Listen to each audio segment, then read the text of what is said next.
Hello everyone, welcome to our channel. Telugu రాష్ట్రాల వాతావరణ పరిస్థితి ఏంటి, ఏ జిల్లాలో వర్షాలు పడే అవకాశాలు ఉన్నాయి, నైరుతి రుతుపవనాలు ఎప్పుడు తెలుగు రాష్ట్రాల్లోకి విస్తరిస్తాయి, ఇలా పూర్తి వాతావరణ సమాచారాన్ని మీరు తెలుసుకునే ముందు మన ఛానల్ కనుక సబ్స్క్రైబ్ చేయనట్లయితే వెంటనే సబ్స్క్రైబ్ చేసి పక్కనే ఉన్న బెల్ ఐకాన్ కూడా క్లిక్ చేసేయండి. ఇక లేట్ చేయకుండా వివరాలకు కనుక వెళ్ళినట్లయితే బంగాళాఖాతంలో ఏర్పడినటువంటి ఉపరితల ఆవర్తన ద్రోణి తుఫానుగా మారింది. రెమెల్ తుఫాను ప్రభావంతో ఇప్పటికే కోల్కతా రాష్ట్రాల్లో భారీ వర్షాలు నమోదయ్యాయి.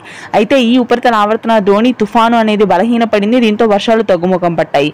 ఉత్తరాంధ్ర, ఉత్తర తెలంగాణ జిల్లాల్లో ఉష్ణోగ్రతలు భారీగా పెరగనున్నాయి. దాదాపుగా మనకు 40 నుంచి 42 డిగ్రీల వరకు మరొక 4 రోజుల పాటు ఉష్ణోగ్రతలు కొనసాగే అవకాశం ఉంది. హైదరాబాద్ పరిసర ప్రాంతాల్లో కూడా పొడి వాతావరణం ఉంటుంది. అత్యధికంగా 40 డిగ్రీల వరకు ఉష్ణోగ్రతలు నమోదవుతాయి పలు ప్రాంతాల్లో.